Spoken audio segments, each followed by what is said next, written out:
Welcome everyone. আজকে আমরা আলোচনা করব basic features of quantum mechanics. Quantum মেকানিক্সের বেসিক ফিচার সম্পর্কে আমরা আজকে আলোচনা করব। তো প্রথমে আমরা কোয়ান্টাম মেকানিক্সের ফিচার্সকে জানতে গেলে আগে আমাদের জানতে হবে যে কোয়ান্টাম মেকানিক্স জিনিসটা কি, বা কোয়ান্টাম মেকানিক্সের সূত্রপাত কোথা থেকে। অ্যাকচুয়ালি কোয়ান্টাম মেকানিক্সের সূত্রপাত হচ্ছে কিছু ক্লাসিক্যাল থিওরির ফেলিওর, অর্থাৎ কিছু ক্লাসিক্যাল মেকানিক্সের যে থিওরি, সেই থিওরি যখন ফেল করেছিল তখনই কিন্তু কোয়ান্টাম মেকানিক্সের শুরু হয়েছিল। ঠিক যেমনটা ক্লাসিক্যাল মেকানিক্সের তত্ত্ব অনুযায়ী বলা হয়েছিল যে তরঙ্গ বা ওয়েভ কখনো মিডিয়াম ছাড়া প্রপাগেট করতে পারে না। তো মিডিয়াম ছাড়া যদি ওয়েভ বা তরঙ্গ প্রপাগেট করতে না পারে, তাহলে লাইট একটা ওয়েভ, লাইট একটা তরঙ্গ, বিভিন্ন এক্সপেরিমেন্টাল ব্যাকগ্রাউন্ড থেকে এটা আমরা জেনেছি। লাইটের রিফ্লেকশন হয়, তরঙ্গের রিফ্লেকশন হয়, লাইটের রিফ্র্যাকশন হয়, তরঙ্গের রিফ্র্যাকশন হয়। তাহলে তরঙ্গের যদি, ওয়েভের যদি রিফ্লেকশন এবং রিফ্র্যাকশন হয়, তাহলে লাইটেরও যেহেতু রিফ্লেকশন এবং রিফ্র্যাকশন হচ্ছে, অর্থাৎ বেসিক এক্সপেরিমেন্টাল ব্যাকগ্রাউন্ড থেকে বুঝতে পারছি লাইট একটা ওয়েভ বা তরঙ্গ। এবং আমরা চোখের সামনে দেখতেও পাচ্ছি বা বুঝতে পাচ্ছি যে লাইট এক জায়গা থেকে অন্য জায়গায় প্রপাগেট করছে, এবং আমাদের ওয়েদার বা মিডিয়াম আছে, মিডিয়ামের মধ্যে দিয়ে লাইট প্রপাগেট করছে। তাহলে ক্লাসিক্যাল থিওরির এই যে তত্ত্ব যে ওয়েভ বা তরঙ্গ মিডিয়াম ছাড়া প্রপাগেট করে না, সেটা কিন্তু লাইটের বিহেভিয়ার থেকেও কিন্তু একইভাবে স্পষ্ট। কারণ এখানে লাইট প্রপাগেট করছে, লাইট এক জায়গা থেকে অন্য জায়গায় যাচ্ছে, এখানেও মিডিয়াম আছে, সুতরাং বোঝা যাচ্ছে যে লাইট এক প্রকার ওয়েভ। কিন্তু লাইটের এই বিহেভিয়ার কিছুটা কি বলবো, কিছুটা তোর ডিলাইন্ড হয়ে গিয়েছিল যখন আমরা ভাবলাম যে সূর্য থেকে পৃথিবীতে লাইট আসছে কি করে। দেখ, সূর্য থেকে পৃথিবীতে লাইট আসছে কি করে, এই প্রশ্নের উত্তর পেতে গেলে আমাদের প্রথমেই ভেবে নিতে হবে সূর্য এবং পৃথিবীর মধ্যেখানে একটা মিডিয়াম আছে। কারণ আমরা অলরেডি তো এক্সপ্লেন করেই দিয়েছি, থিওরিটিক্যালি এবং এক্সপেরিমেন্টালি এক্সপ্লেন করেই দিয়েছি যে লাইট একটা ওয়েভ, আর ওয়েভের প্রপাগেশনের জন্য একটা অবশ্যই মিডিয়াম লাগবে। সুতরাং সূর্য থেকে যদি পৃথিবীতে লাইট আসে, তাহলে নিশ্চয়ই সূর্য আর পৃথিবীর মধ্যেখানে কি হলো, মিডিয়াম থাকবে। কিন্তু পরবর্তীকালে এক্সপেরিমেন্ট করতে গিয়ে দেখা গেল যে সূর্য এবং পৃথিবীর মধ্যে কোনো কিন্তু কি মিডিয়াম কিন্তু নেই। তখন এই কোশ্চেন অ্যারাইজ করতে শুরু করলো, তাহলে লাইট যদি ওয়েভ হয় তাহলে কীরকম ধরনের ওয়েভ? তাহলে কি লাইট কোনো বিশেষ ধরনের ওয়েভ, যে ওয়েভের প্রপাগেশনের জন্য কোনো মিডিয়ামের প্রয়োজন হচ্ছে না? এই প্রশ্নের উত্তর খুঁজতে গিয়েই কোয়ান্টাম মেকানিক্সের জন্ম হলো। জার্মান বিজ্ঞানী ম্যাক্স প্লাঙ্ক প্রথম তার কোয়ান্টাম মেকানিক্সের তত্ত্বে বললেন যে একটা বিশেষ ধরনের ওয়েভ প্রপাগেট করার জন্য মিডিয়ামের উপর ডিপেন্ড করে না। মিডিয়ামের মধ্য দিয়েও যেতে পারে, মিডিয়াম ছাড়াও যেতে পারে, মিডিয়াম থাকলে তাকে ডিস্টার্ব করে না। কিন্তু কখনো এটা বললেন না যে সমস্ত ওয়েভই কিন্তু মিডিয়ামকে ডিস্টার্ব করে না বা মিডিয়ামের উপর ইন্ডিপেন্ডেন্ট, একথা কিন্তু বললেন না। বললেন কিছু বিশেষ ধরনের ওয়েভ কি করে না কোনো মিডিয়ামের মধ্য দিয়ে যাবার সময় মিডিয়ামকে এফেক্ট করে না। দ্যাট মিন্স মিডিয়াম থাকলেও কি না থাকলেও কি, বা মিডিয়াম থাকলে তাকে কোনো রকম এফেক্ট না করেই কি করে তার মধ্য দিয়ে প্রপাগেট করতে পারে। এই বিশেষ ধরনের ওয়েভটাকে ম্যাক্সওয়েলের যে নামে অভিহিত করলেন সেটি হলো কি ইলেকট্রোম্যাগনেটিক ওয়েভ। অর্থাৎ ইলেকট্রোম্যাগনেটিক ওয়েভ হলো এমন ধরনের ওয়েভ যে ওয়েভ প্রপাগেশনের জন্য কোনো মিডিয়াম লাগে না, বা মিডিয়াম থাকলেও কিন্তু ডিস্টার্ব করে না। কিন্তু সাউন্ড ওয়েভ সেটাও তো এক ধরনের ওয়েভ। তাহলে সাউন্ড ওয়েভের ক্ষেত্রেও কি একই কথা প্রযোজ্য? উত্তর হচ্ছে না, সাউন্ড ওয়েভের ক্ষেত্রে একই কথা প্রযোজ্য নয়। কারণ সাউন্ড ওয়েভ অবশ্যই ওয়েভ, কিন্তু সেটা ইলেকট্রোম্যাগনেটিক ওয়েভ না হওয়ার কারণের জন্য সাউন্ড ওয়েভের প্রপাগেশনের জন্য অবশ্যই কিন্তু কি লাগে? মিডিয়াম লাগে। তো ভ্যাকুয়ামের মধ্য দিয়ে বা ফাঁকা জায়গার মধ্য দিয়ে, শূন্যস্থানের মধ্য দিয়ে সাউন্ড ওয়েভ কিন্তু কি প্রপাগেট করতে পারে না। ম্যাক্স প্লাঙ্ক বললেন যে ইলেকট্রোম্যাগনেটিক ওয়েভের দু ধরনের নেচার থাকে, কখনো এর ওয়েভ নেচার, কখনো এর পার্টিকেল নেচার।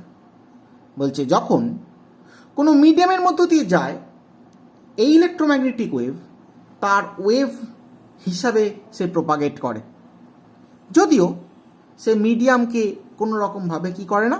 ডিস্টার্ব করে না। কিন্তু যখন কোনো ভ্যাকিউমের মধ্য দিয়ে যায়, ফাঁকা জায়গার মধ্য দিয়ে যায় এই ইলেকট্রোম্যাগনেটিক ওয়েভ, তখন এ কিন্তু এর কি পার্টিকেল নেচার বা কণারূপ কিন্তু কি করে? প্রকাশ পায়। তবে যখন কণারূপ প্রকাশ পায়, পার্টিকেল নেচার প্রকাশ পায়, তখন কিন্তু তার ওয়েভ নেচারকে কিন্তু খুঁজে পাওয়া যায় না। আবার যখন ওয়েভ নেচারকে আমরা খুঁজে পাই ওই ইলেকট্রোম্যাগনেটিক ওয়েভের, তখন কিন্তু আর পার্টিকেল নেচারকে কিন্তু কি খুঁজে পাওয়া যায় না। এই ইলেকট্রোম্যাগনেটিক ওয়েভগুলোর যখন সে তার পার্টিকেল নেচার শো করে, অর্থাৎ যখন সে তার কণারূপ আমাদের কাছে দেখায়, কখন দেখাবে? যখন সে ভ্যাকুয়ামের মধ্য দিয়ে ফ্লো করছে, ফাঁকা জায়গার মধ্য দিয়ে ফ্লো করছে, তখন সে যে কণারূপ আমাদের কাছে প্রস্তুত করে বা কণারূপটা আমাদের কাছে প্রকাশ করে, সেই কণারূপটাকে বিজ্ঞানী ম্যাক্স প্লাঙ্ক নাম দিলেন কি কোয়ান্টা, এবং পরবর্তীকালে অ্যালবার্ট আইনস্টাইন সেটাকেই নাম দিলেন কি ফোটন। তাহলে বুঝতে পারলাম যে ইলেকট্রোম্যাগনেটিক ওয়েভ হলো এমন ধরনের ওয়েভ যে ওয়েভ যখন কোনো মিডিয়ামের মধ্য দিয়ে ফ্লো করে তখন তার ওয়েভ নেচার থাকে, অর্থাৎ তরঙ্গ ধর্ম থাকে।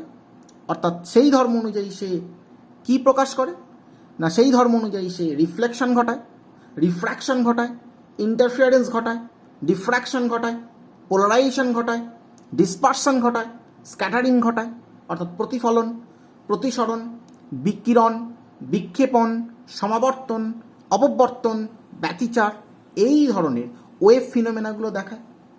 কিন্তু যখন সে ভ্যাকুয়ামের মধ্য দিয়ে যায়, ফাঁকা জায়গার মধ্য দিয়ে যায়, তখন কিন্তু এই কোনো ফিনোমেনাই কিন্তু সে দেখায় না। সে কিন্তু একটা কণা বা পার্টিকেল যখন মুভ করে, তখন সেই পার্টিকেল নেচারটার যে সমস্ত ধর্ম প্রকাশ পায়, তার বেগ, তার মোমেন্টাম, ভরবেগ, তার অ্যাক্সেলারেশন, তার ডিসপ্লেসমেন্ট, এই সমস্ত ফিজিক্যাল কোয়ান্টিটিগুলোর মাধ্যমে কিন্তু প্রকাশিত হতে হতে সেই কিন্তু পার্টিকেল কিন্তু মুভ করে। এক্ষেত্রেও কিন্তু সেই কোয়ান্টা বা সেই ফোটন কিন্তু সেই সমস্ত নেচারে কিন্তু কি শো করে। অর্থাৎ আমাদের যে ডুয়েলিটি তৈরি হয়েছিল, সেই ডুয়েলিটি থেকে কিন্তু আমরা কি করলাম? বেরিয়ে আসতে পারলাম, এবং এই কোয়ান্টাম তত্ত্বের কি হলো না সূচনা হলো, হয়েছে। তাহলে এই কোয়ান্টাম তত্ত্বের এই যে সূচনা, সেই সূচনার প্রথম ধাপেই আমরা কোন টার্মকে পেলাম? ফোটনকে পেলাম বা কোয়ান্টাকে পেলাম, কি তাই তো? যেহেতু ফোটন বা কোয়ান্টাকে পেলাম, সেই জন্য আমরা আজকে ফোটন বা কোয়ান্টার ক্যারেক্টারিস্টিক্স দিয়ে আমরা কি করব? শুরু করব। তাহলে প্রত্যেকে আমরা খাতাতে হেডিং করব, কি হেডিং করব? হেডিং করব particle nature,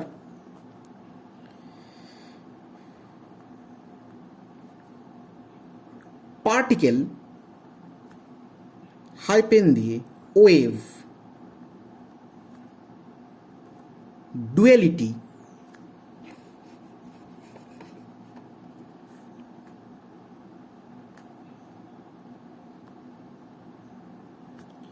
particle wave duality. এটা হেডিং করে এর আন্ডারে আমরা সাব হেডিং করব কি না, পার্টিকেল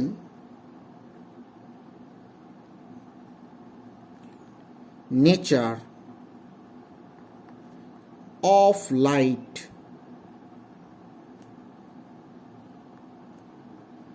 দিয়ে লিখব দ্য ফোটন।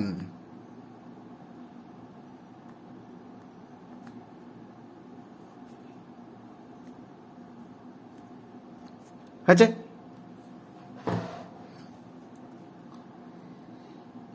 তাহলে এর আন্ডারে আমি কিছু জিনিস বলবো, সেগুলো একটু তোরা লেখ, নোট ডাউন কর। লেখ, light has dual nature, light has dual nature, comma দিয়ে wave as well as particle, wave as well as particle, full stop দিয়ে some phenomena, some phenomena, PHENOMENA, some phenomena of light like interference, ইন্টারফিয়ারেন্সের বাংলা কি? ব্যতিচার, INTERFERENC, interference, comma diffraction, ডিফ্র্যাকশনের মানে কি? প্রতিসরণ, DIFFRACTION, sorry diffraction নয়, রিফ্র্যাকশন, রিফ্র্যাকশন প্রতিসরণ, পোলারাইজেশন, পোলারাইজেশন, POLARISATION, পোলারাইজেশন সমাবর্তন, can be explained, can be explained, assuming light as wave, assuming light as wave, হয়েছে? and some phenomenon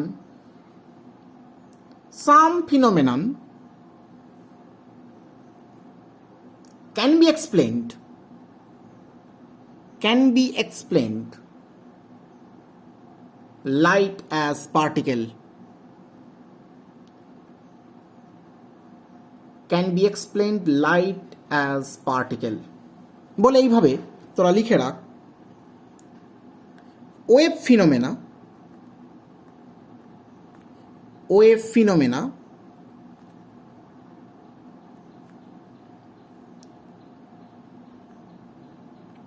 wave phenomenon, আর ঠিক পাশেই লিখে রাখ পার্টিকেল ফিনোমেনন,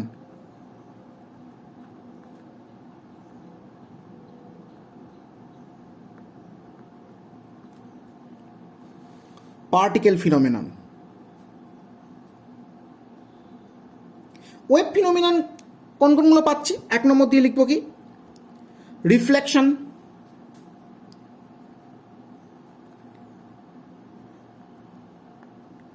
রিফ্লেকশন এটা ওয়েভ ফিনোমেনা। দু নম্বর কি? Refraction, refraction. তিন নম্বর কি? Interference, interference.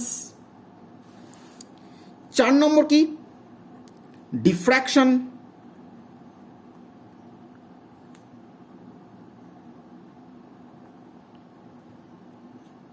পাঁচ নম্বর কি? স্ক্যাটারিং।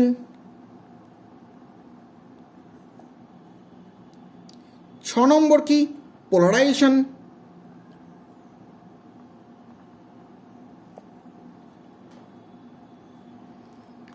7 নম্বর কি? ডিসপারশন। কি তাই তো? প্রতিফলন, প্রতিসরণ, ব্যতিচার, অপবর্তন, বিক্ষেপণ, সমাবর্তন, ডিসপারশন, বিচ্ছুরণ। পার্টিকেল ফিনোমেনা কোন কোন জিনিস শো করে? 1 নম্বর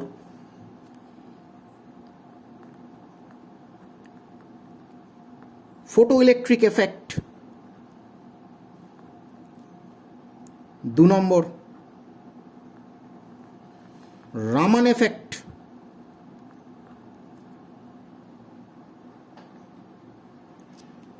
3 নম্বর কম্পটন এফেক্ট।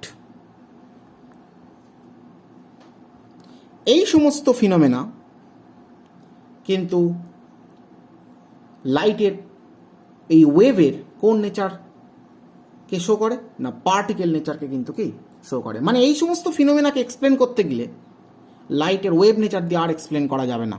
কি নেচার দিয়ে এক্সপ্লেন করতে হবে? না, পার্টিকেল নেচারকে দিয়ে কি এক্সপ্লেন করতে হবে। হয়েছে?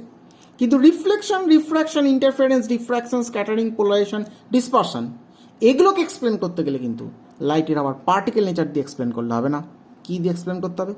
ওয়েভ নেচার দিয়ে কিন্তু কি এক্সপ্লেন করতে হবে। হয়েছে? এইবার কিছু ইনফরমেশান আমাদের একটু জেনে নিতে হবে। কি কি ইনফরমেশান সেগুলো আমরা একটু জানব। তাহলে 1 নম্বর দিয়ে তাহলে আমরা হেডিং করব সাম ইম্পর্টেন্ট ইনফরমেশান। হেডিং করব some important information. Some important informations. হয়েছে? এর আন্ডারে 1 নম্বর দিয়ে লিখব the particles of light are known as. 1 নম্বর দিয়ে লিখব the particles of light are known as quanta, QUANTA, quanta, or photon, PHOTON, photon. The particles of light are known as quanta or photon. 2 number information লিখব a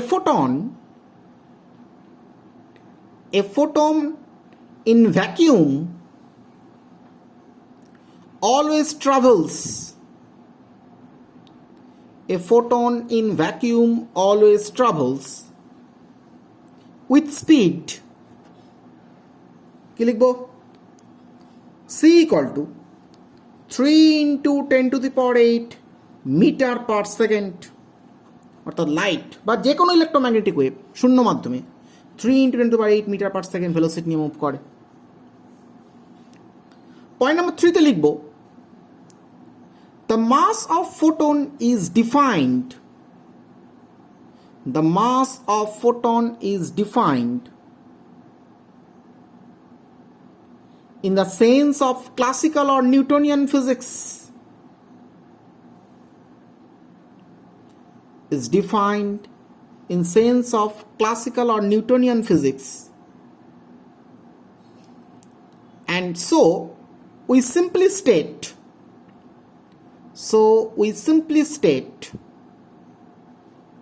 the rest mass of photon is 0. The rest mass of photon is 0. Rest mass of photon is 0. অর্থাৎ ফোটনের মাসকে actually quantum mechanically define করা যায় না। কি তাই তো?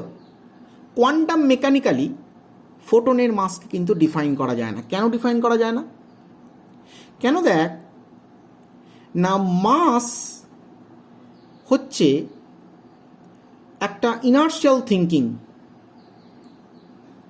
কিন্তু লাইট যখন ক্লাসিক্যালি ভাবা হয়, ক্লাসিক্যাল মেকানিক্স ভাবা হয়, ওয়েভ থিওরি দিয়ে ভাবা হয়, তখন ওয়েভের তো কোনো মাস থাকে না।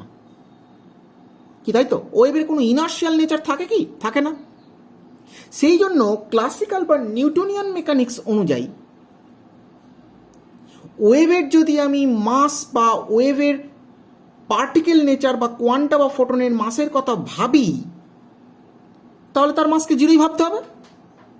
আর সেটাই দেখ বলেছি, the mass of photon is defined in sense of classical আর Newtonian physics, and we so we simple state the rest mass of photon is zero. কারণ যখন আমরা ফোটনকে যখন আমরা ফোটন এই লাইটকে আমরা ক্লাসিক্যালি ভাবছি, ওয়েভ থিওরি দিয়ে ভাবছি, তখন তো তার ওয়েভ নেচার ভাবছি, তখন তো তার ওয়েভের তো কোনো মাস হতে পারে না। তাহলে কিন্তু ক্লাসিক্যাল নেচার বা নিউটনিয়ান ফিজিক্স অনুযায়ী মাস বলতে একটা ইনার্শিয়াকে বোঝায়। তো যেহেতু ওয়েভের কোনো ইনার্শিয়াল নেচার পাই না, সেই জন্য আমরা রেস্ট মাস কি করতে পারি, বলতে পারি কি জিরো হয়েছে। Point number 4, the energy of photon কি লিখব, E equal to h nu equal to h c by lambda। এইচটাই বা কি আর নিউটাই বা কি? বলছে কোনো একটা ফোটন যখন কোনো মিডিয়ামের মধ্যে দিয়ে যাচ্ছে, তখন তো তার একটা ওয়েভ আছে, তার ওয়েভ নেচারটা আমরা পাচ্ছি। যখন ভ্যাকুয়ামের মধ্যে দিয়ে যাচ্ছে, তখন তার পার্টিকেল, তখন তার ওয়েভ নেচার নেই। কিন্তু যে ওই পার্টিকেলটা বা ওই ফোটনটা বা ওই কোয়ান্টাটা যখন মিডিয়ামের মধ্যে যাচ্ছে, তখন তো তার একটা ওয়েভ নেচার পাচ্ছি। সেই ওয়েভের তো একটা ফ্রিকোয়েন্সি হবে, কম্পাঙ্ক থাকবে। সেই কম্পাঙ্কটা যদি নিউ হয়, অর্থাৎ আমাদের চোখে by through observation in our medium যদি কোনো ইলেকট্রোম্যাগনেটিক ওয়েভের ফ্রিকোয়েন্সি যদি নিউ হয়, সেই ইলেকট্রোম্যাগনেটিক ওয়েভটা যদি ভ্যাকুয়ামের মধ্য দিয়ে যখন পাস করবে, তখন সেই ইলেকট্রোম্যাগনেটিক ওয়েভটার যে এক একটা কোয়ান্টা পার্টিকেল থাকবে, সেই এক একটা কোয়ান্টা পার্টিকেলের এনার্জি হবে কত, E equal to h nu। এইচটাকে বলা হয় ম্যাক্স প্লাঙ্কের কনস্ট্যান্ট বা প্ল্যাঙ্ক কনস্ট্যান্ট বলা হয়ে থাকে। তাহলে এইচটা কি, প্ল্যাঙ্ক কনস্ট্যান্ট। নিউটা কি, ফ্রিকোয়েন্সি বা কম্পাঙ্ক। তোরা জানিস যে কম্পাঙ্ক মানে কি না, আমরা ভেলোসিটি, ফ্রিকোয়েন্সি আর ওয়েভ লেন্থ, ওয়েভ বা তরঙ্গের এই তিনটে জিনিস থাকে। তরঙ্গ যে বেগে যায় তাকে তরঙ্গের ভেলোসিটি বলা হয়, তরঙ্গের একটা ফ্রিকোয়েন্সি থাকে, কম্পাঙ্ক থাকে, তরঙ্গের একটা ওয়েভ লেন্থ থাকে, তরঙ্গ দৈর্ঘ্য থাকে। যদি ভেলোসিটি যদি ভি হয়, ফ্রিকোয়েন্সি যদি এন হয়, ওয়েভ লেন্থ যদি ল্যামডা হয়, তাহলে এদের মধ্যে কী রিলেশন আমরা শিখেছিলাম, কি শিখেছিলাম বল, V equal to N lambda, কি শিখেছিলাম। তাহলে সেই অনুযায়ী এখানে যেহেতু তরঙ্গটা এন, কম্পাঙ্ক যেহেতু এন নয় নিউ আছে, আর লাইটের স্পিড যেহেতু ভি নয় সি ধরেছি, তাহলে আমরা এই ফর্ম অনুযায়ী কি বলতে পারি রে, C equals to nu lambda বলতে পারি। আর নিউ ইকল টু কি বলতে পারি বল, সি বাই ল্যামডা বলতে পারি। দেখ, নিউয়ের জায়গাতে সি বাই ল্যামডা বসালে কোন টার্মটা দাঁড়িয়ে যাচ্ছে, এই সি বাই ল্যামডার টার্ম দাঁড়িয়ে যাচ্ছে, কি তাই তো? তাহলে আমরা এখান থেকে খুব গুরুত্বপূর্ণ তথ্য পেলাম, E equal to H nu আর এইচ সি বাই কি ল্যামডা। তাহলে যেখানে কি এইচটা কি ম্যাক্স প্লাঙ্ক কনস্ট্যান্ট, নিউ হচ্ছে কি frequency of the light wave আর ইলেকট্রোম্যাগনেটিক ওয়েভ, সি হচ্ছে কি ফ্রি মিডিয়ামে লাইটের ভেলোসিটি আর ইলেকট্রোম্যাগনেটিক ওয়েভের ভেলোসিটি, আর ল্যামডাটা কি ওই ওয়েভের কি ওয়েভ লেন্থ। কি বোঝা গেল? এবার 5 নম্বর পয়েন্টে আমরা লিখব, photons or quanta are electrically neutral and not deflected by electric and magnetic field, and not deflected by electric and magnetic field। অর্থাৎ আমি দেখ এই কিছুক্ষণ আগে বলেছি যে ফোটন যখন ফ্লো করে, কোয়ান্টা যখন ফ্লো করে মিডিয়ামের মধ্য দিয়ে, তখন যে ওয়েভকে আমরা পাই সেই ওয়েভটা ইলেকট্রোম্যাগনেটিক ওয়েভ। তোদের মনে হতে পারে যেহেতু ইলেকট্রোম্যাগনেটিক ওয়েভ তাহলে নিশ্চয়ই ইলেকট্রিক ফিল্ড বা ম্যাগনেটিক ফিল্ড দ্বারা এফেক্টেড হওয়ার পসিবিলিটি আছে, কিন্তু না, নেই। ফোটন যখন ফ্লো করে তখন কিন্তু ওর ওপর ইলেকট্রিক ফিল্ড বা ম্যাগনেটিক ফিল্ডের কোনো প্রভাবই নেই। কেন বলতো নেই? কারণ তুই ভেবে দেখ, যখন ফোটন বা কোয়ান্টার কথা বলছি তখন তো তার ওয়েভ নেচারের কথা ভাবছিই না। ওয়েভ নেচার থাকলে তবে না তার ইলেকট্রিক বা ম্যাগনেটিক কম্পোনেন্ট দ্বারা তার এফেক্ট হওয়ার সম্ভাবনা একটা থাকতো। তাহলে তার কারণ ওয়েভটা নিজে যেহেতু ইলেকট্রোম্যাগনেটিক ওয়েভ, তাহলে তার ইলেকট্রিক ফিল্ড বা ম্যাগনেটিক ফিল্ড দ্বারা এফেক্টেড হওয়ার একটা সম্ভাবনা থাকবে। কিন্তু ঘটনা হচ্ছে ওখানে তো ওয়েভ ফর্মেই নেই। ফোটন বা কোয়ান্টা একটা পার্টিকেল ফর্মে আছে, যে পার্টিকেলটা রেস্ট মাস 0 এবং যে পার্টিকেলটার চার্জের নেচারও কি নিউট্রাল। তাহলে সে কি করে ইলেকট্রিক বা ম্যাগনেটিক ফিল্ড দ্বারা এফেক্টেড হবে? তো সেই কারণের জন্য আমার 5 নম্বর পয়েন্টে লিখলাম photons are electrically neutral and not deflected by electric and magnetic field. তাহলে 6 নম্বর পয়েন্ট আমরা কি লিখব? 6 নম্বর পয়েন্টে লিখব, in a photon particle collision, just like ব্র্যাকেটের মধ্যে লিখে রাখ, photon electron collision, photon proton collision, etc. The total energy and total momentum are conserved. The total energy and total momentum are conserved.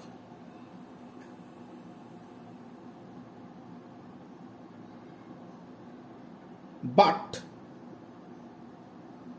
number of photons may not be conserved in collision. But number of photons may not be conserved in collision. That is, photon may be absorbed.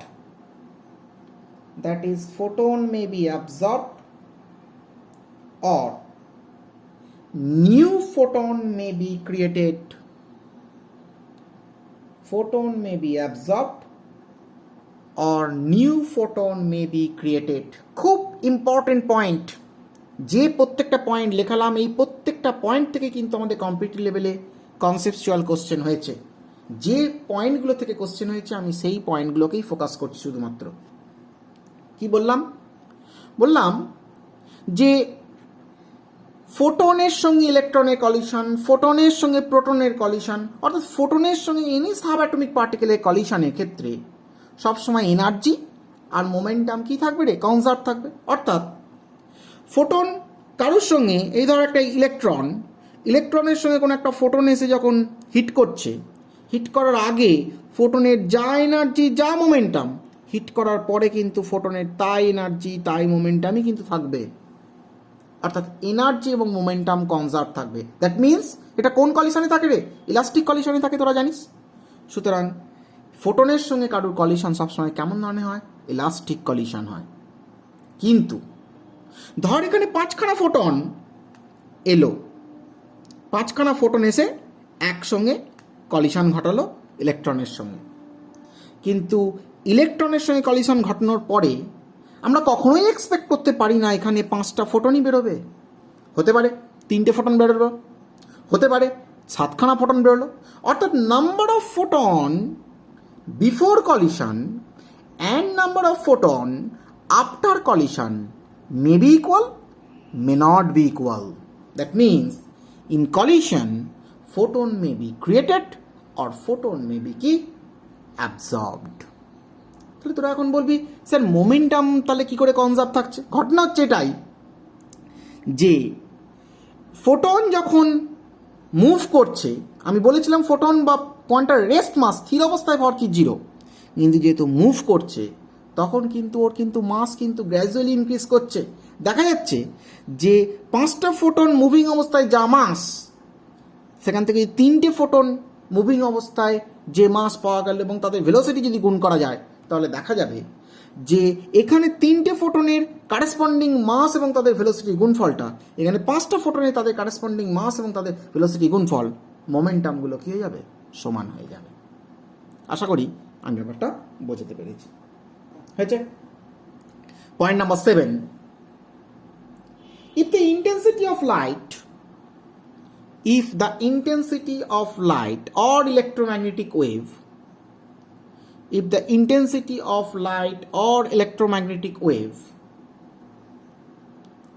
of a given frequency is increased,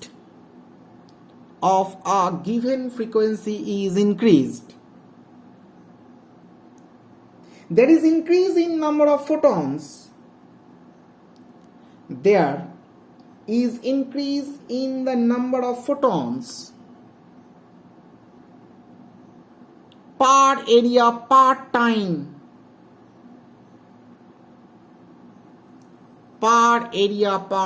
কি বললাম? যদি তুই লাইটের intensity increase করিস, লাইটের প্রাবল্য increase করিস, electromagnetic wave বা তড়িৎচুম্বকীয় তরঙ্গের ইন্টেন্সিটি বা প্রাবল্যকে যদি বাড়াস, তাহলে কিন্তু প্রতি একক ক্ষেত্রফলের মধ্যে, একক সময়ে একক ক্ষেত্রফলের মধ্যে আপতিত ফোটনের সংখ্যাটাও কিন্তু কী হবে রে, ইনসিডেন্ট ফোটনের নাম্বারটাও কী হবে, ইনক্রিজ করবে। কি তাই তো? ফুল স্টপ দিয়ে লিখবো, the energy of each photon remain same. Number increase করলেও কিন্তু কোনোভাবেই কিন্তু প্রত্যেকটা ফোটনের এনার্জির কিন্তু কোনো চেঞ্জ কিন্তু আসবে না। অর্থাৎ প্রত্যেকটা একই এনার্জির ফোটন আসবে। ইন্টেন্সিটি যদি তুমি বাড়াও, তাহলে 1 সেকেন্ডে 1 স্কোয়ার মিটার এরিয়ার মধ্যে যদি 5টা ফোটন আগে এসে পড়ে, পরে 10টা ফোটন এসে পড়বে। যদি আরও ইন্টেন্সিটি বাড়াও, তাহলে 15খানা ফোটন এসে পড়বে। কিন্তু প্রত্যেকটা ফোটনের কিন্তু কী হবে না, এনার্জিগুলো কি থাকবে, কনস্ট্যান্ট থাকবে। হয়েছে? এই 7টা পয়েন্ট থেকে মোটামুটি আমাদের এক্ষেত্রে কিন্তু কম্পিটিটিভ লেভেলে কিন্তু কোশ্চেন হয়েছে। প্রত্যেকটা পয়েন্টকে আমি আলাদা আলাদা করে কিন্তু আইডেন্টিফাই করে দিলাম, খাতায় নোট ডাউন করে ফেলতে হবে। এবার ফোটন সম্পর্কে আমরা কিছু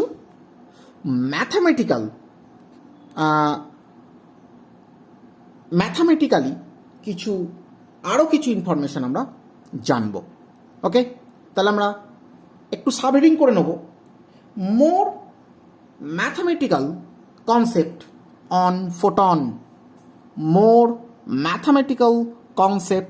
অন ফোটন। হেডিং করেছি। তাহলে 1 নম্বর পয়েন্ট দিয়ে লিখব, 1 নম্বর দিয়ে লিখব, let capital E the total energy of light, capital eta কি বললাম, total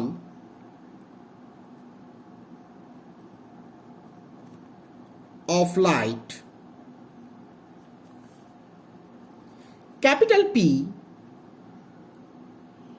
the power of light source,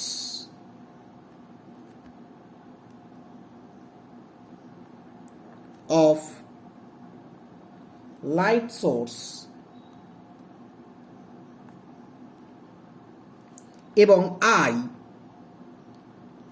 equal to কি লিখব, ইন্টেন্সিটি অফ লাইট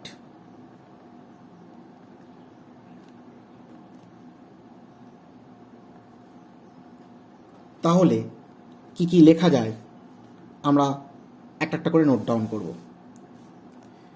লেখা যাবে E ইকুয়াল টু কি লিখলাম,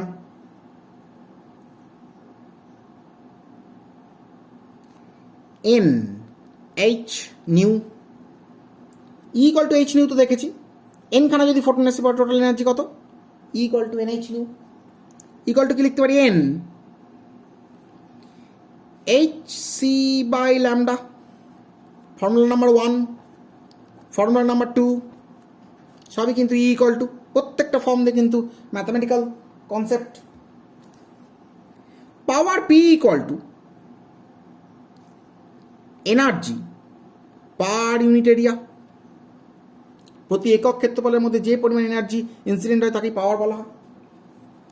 তাহলে আমরা কি বলবো? ই কত? N H C by lambda by কত? এরিয়া। এটাকে যদি করা যায় তাহলে আমরা কিভাবে লিখতে পারি? একটা আলাদা কনস্ট্যান্ট দিয়ে লিখতে পারি। কি লিখতে পারি? এন ড্যাস্ট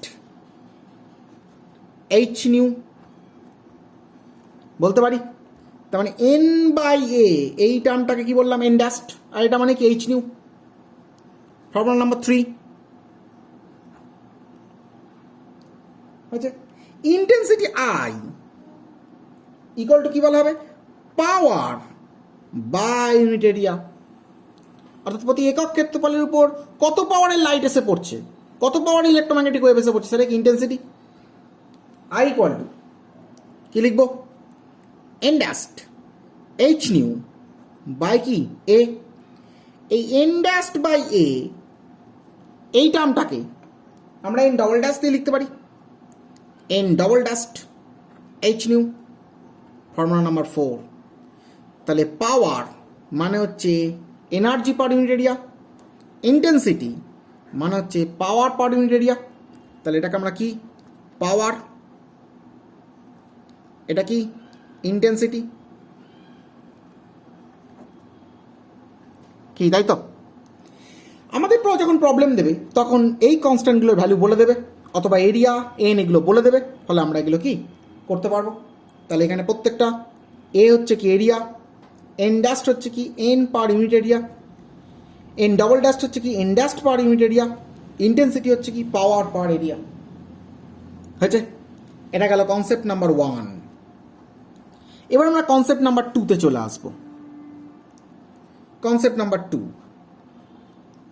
এটা আমরা একটু লিখবো।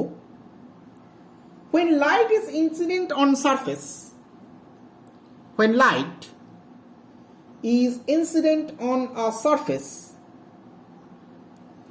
it exerts exerts force or pressure. When light is incident on surface, it exerts force or pressure. Full stop দিয়ে লিখে রাখ। If the light of intensity I, if light of intensity I or power P is incident, or power P is incident normally on a surface of area A, normally on a surface of area A, মানে কিরকম বলতে চাইছি? ধর এই একটা surface, এই সারফেসটার এই যে এরিয়াটা, এই এরিয়াটা ধর কি? এরিয়া এ। এখানে ধর ফোটন এসে পড়ছে। হয়েছে? সেক্ষেত্রে আমরা কি কি লিখতে পারি? তাহলে কি কি বললাম? এ এরিয়ার উপর, I intensity, light off intensity I and power P এসে পড়ছে। তাহলে কি কি লিখতে পারি? এখানে যে ফোর্সটা অ্যাক্টিভেট হচ্ছে, অ্যাক্টিভেটেড ফোর্স,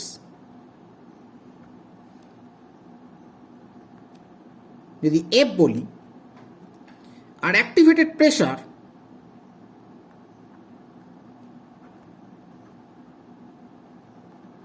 কে স্মল পি বলি, তাহলে আমরা কি কি ফর্মুলা পেতে পারি দেখার বিষয় আছে। 1 নম্বর ফর্ম, এ দিয়ে লেখ, পি মানে প্রেশার, স্মল পি হচ্ছে প্রেশার, ক্যাপিটাল পি হচ্ছে পাওয়ার, ইকুয়াল টু কি লিখতে পারি? 2I/C। কি বললাম? Pressure P = 2I/C। এটা কখন? না, when light completely reflect, পাশে লিখে রাখ, when light is completely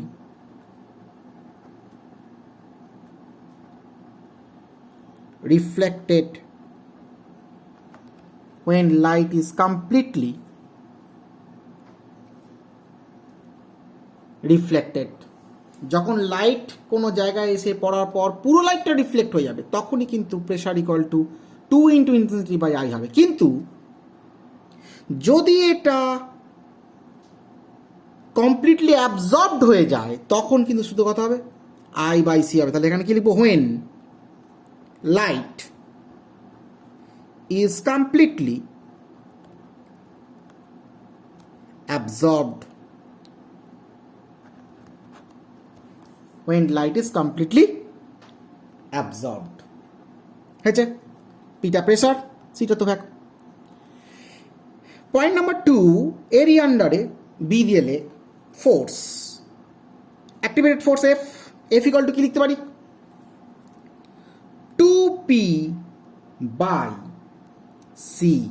2P মানে ক্যাপিটাল P, কিন্তু পাওয়ার মানে কি? পাওয়ার মানে কি লিখতে পারি? 2IA কত C, কারণ দেখ এখানে পাওয়ার P = I = P/A পেয়েছিলাম, তাহলে P = কত? IA বসিয়ে দিলাম, 2IA/C। এটা কখন? একইভাবে when light is completely reflected, কিন্তু যখন কমপ্লিটলি অ্যাবজর্ব হবে তখন কত হবে? তখন সেই F = হয়ে যাবে শুধু কত রে? P/C, মানে শুধু IA/C। কি লিখবো? when light is completely absorbed হয়েছে। তাহলে প্রচুর ইম্পর্টেন্ট ফর্মুলা পেলাম, 1 নম্বর, 2 নম্বর, 3 নম্বর, 4 নম্বর। এটা পেলাম কি 5 নম্বর ফর্মুলা, এটা পেলাম কি 6 নম্বর ফর্মুলা, এটা পেলাম কি 7 নম্বর ফর্মুলা, এটা পেলাম কি 8 নম্বর ফর্মুলা। কোনটা কোন পারপাসে আমরা ইউজ করলাম সেটা কিন্তু একটু দেখে নিতে হবে। কি বোঝা গেল? তাহলে মোটামুটি কোয়ান্টাম ফিজিক্সের যে ফিচার্স আমরা পড়তে শুরু করেছিলাম সেই ফিচার্সের মেইন যে থিম এরিয়া, অর্থাৎ কি না, যেটা আমরা হেডিং করেছিলাম ওয়েভ পার্টিকেল ডুয়েলিটি, এই ওয়েভ পার্টিকেল ডুয়েলিটির আমরা ভেরিয়াস ফর্মস, ভেরিয়াস ফর্মুলা এবং ভেরিয়াস কনসেপ্টগুলো কিন্তু আমরা কি জেনে ফেললাম। এখান থেকে প্রচুর প্রবলেম হবে শুধুমাত্র এই কিছু বেসিক ফর্মুলার উপর ভিত্তি করে, আর যে পয়েন্টগুলো লেখালাম সেই বেসিক কনসেপ্টগুলোর উপর কিন্তু কি বেস করে হয়েছে। আজকে এই ভিডিও সেশনটা শুধুমাত্র ওয়েভ পার্টিকেল ডুয়েলিটির উপর বেস করেই দেওয়া হলো। নেক্সট ভিডিও সেশনটা আসবে, নেক্সট ভিডিও সেশনটায় থাকবে কোন পার্টটা না, যে সমস্ত পার্ট ওয়েভ পার্টিকেল ডুয়েলিটির পার্টিকেল নেচারকে শো করবে, যেমন হচ্ছে photo electric effect, Compton effect, Raman effect, এই সমস্ত ফিনোমেনাগুলোকে নিয়ে আলোচনা করা হবে নেক্সট ভিডিও সেশনে। ওকে।